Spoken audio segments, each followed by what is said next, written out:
Welcome to Concurrent Enrollment 102. I will be taking you through the steps of enrollment for Sierra College. That is the college that I'm going to use as my example. So going back to our Concurrent 101, what steps do I need to take? Start early, find out when the registration dates are, and put them in your calendar. So I'm going to take you through this slide to pick out classes and actually see the process. So bear with me. So college and high school, this is the website that's linked to the PowerPoint, and we would begin here. This is where you would start for Sierra College. Again, it breaks down the who is eligible, have completed the equivalent of the 8th grade and satisfactory academic standing, as well as the many other things that it states. So here is, how do I get started? This is where you begin. So first, you would meet with your high school counselor and complete the academic enrichment application. I'm going to click here briefly and take you through how to fill that in. So this is what the parent, family, student would get and begin. So I'm going to begin with my name, Christina Strother. I don't have a middle initial. I would get my Sierra College ID, and I'll show you how to get that briefly, but it will be a 9-digit number that you will get once you complete the process. So I'll just put 901, and that the school that we're attending, I'm going to use Feather River Charter as the example. And each student attends a public school if they're with any of the Inspire family of charters. So we're going to look at fall of 2020. And the classes, I'm just putting in ones that I know, and I will show you specifically how to pick out classes. Composition. Okay, oops, I misspelled that. But this is how it would look basically, maybe if I could actually spell correctly. Okay, so you would fill this in. You would sign here where it says parent signature. The parent would sign there, the student would sign, you'll date it, and then you'll download it and you will send that to your high school counselor. We will then review this application and sign and send it directly to the college. So that's a new process that's starting due to COVID this year. So again, that's the academic enrichment program application. Then you would go to complete the Sierra College online application. So I'm going to click that for you as well. I'm not going through this because this is a longer process. So this is where you would begin. You would create a new account and start here. And you need to follow through this full process until you apply at Sierra College. So this is probably going to take you 20, maybe to 30 minutes to do. And then you will get a My Sierra school ID number and your email address. And that's where the student then needs to continue to review what steps to do next. So again, after applying, you're going to get that 9-digit number, and that's what you're going to put here. We need to have that 9-digit number on each of the applications because we're sending them, again, directly to the college. So the next step would be to look up your class schedule. So this is also, and I'm going to go back to the link, this is also here in this PowerPoint, choosing classes. So again, the enroll at the college, complete the AE application, the advanced education application, and choosing classes. So Sierra class schedule. So we're going to go here. I'm going to look for fall campus. I'm going to say all campuses because they're all online. So it doesn't matter which one I choose. And I used English as my example. So I'm going to continue with that here, saying that my student needs an English course. So I'm going to search. So I click on the bottom search button, and here pops up all the available classes, which everything's available right now because the actual enrollment has not begun. So here you see the list of classes.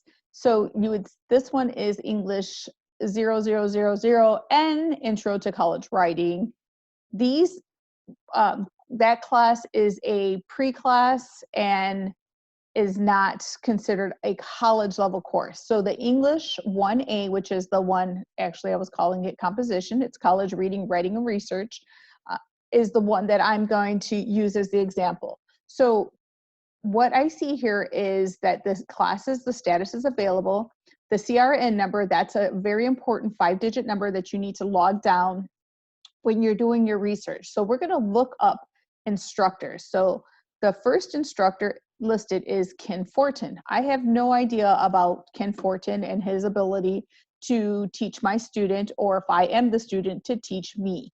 So I'm going to go into Rate My Professor. Again, this is here right under the second part, Rate My Professor on the PowerPoint. So you're going to click in there.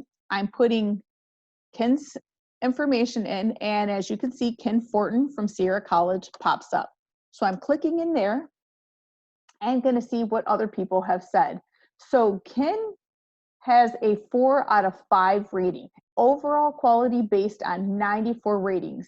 That's a very high amount of ratings. I have seen some that have 1, and it's either horrible or positive, and 1 person rating is truly not worthy of being a quality rating. So 80% of his students would take this student again, or this teacher, professor again, and the level of difficulty is a 2.7. So let's go down and I will show you. Let me go ahead and click that out. Let me show you how I tell my students to research. So he's just really awesome as a person, as a professor. This person took, and here it says the course English 1A, got an A+, no textbook was required, and they thought he was awesome. Here's another one, same, English 1A, attendance is not mandatory, would take again, yes, a grade A. I would take Kent's class again. So as you can see, you can go through this process and read what everybody is saying about him. So one person felt he was awful. The student got a C-, so for being awful, C-. Doesn't use support class well. So that's this person's opinion of this instructor. So again, you can write this professor down as a possible person to take, and then I would recommend going to the next person. Copy that person's name. Again, you're going to go through that same process and look up this instructor. So this one got a 3.8 out of 5. There are 67 ratings. 72% would take again. Level of difficulty also a 2.3. And the first one you read, awful. I took Lisa's class online. She's extremely unorganized and hardly ever responds to emails.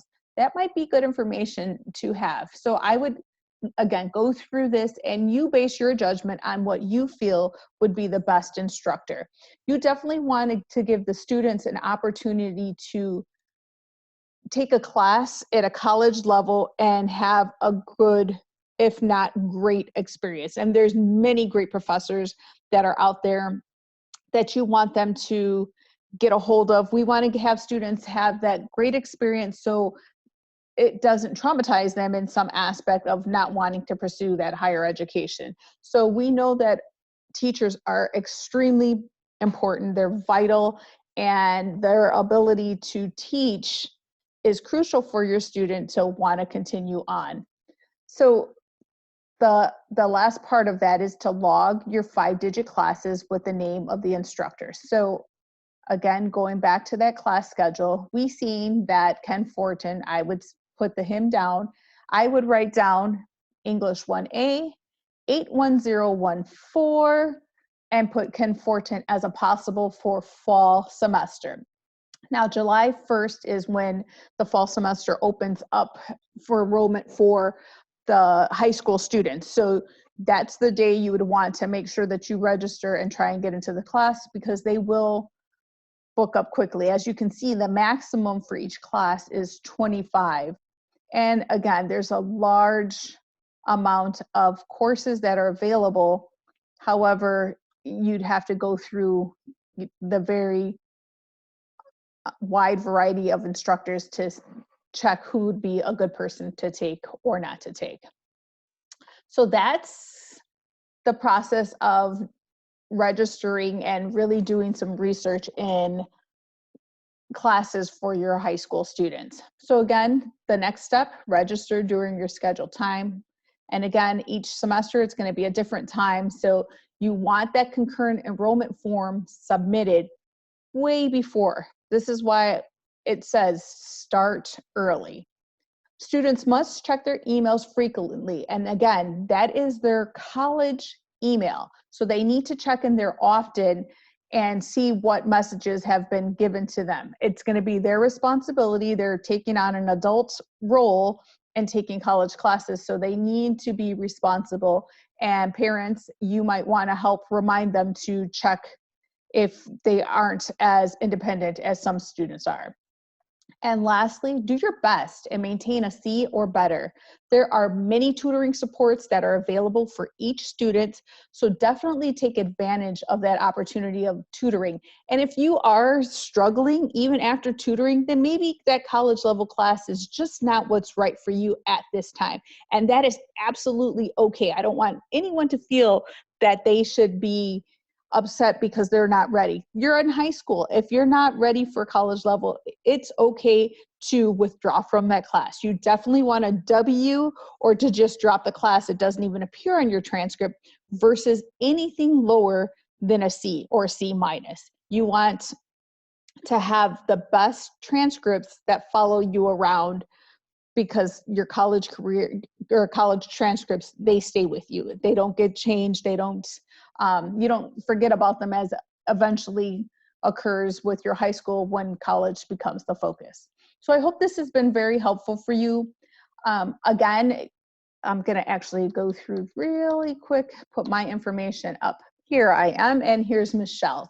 So if you have any questions for us, please feel free to email me, Christina Strother, CSTROTHER @inspireschools.org, or email Michelle Bliss, MICHELLE _Bliss @inspireschools.org. And either one of us will be more than happy to assist you in whatever questions you have.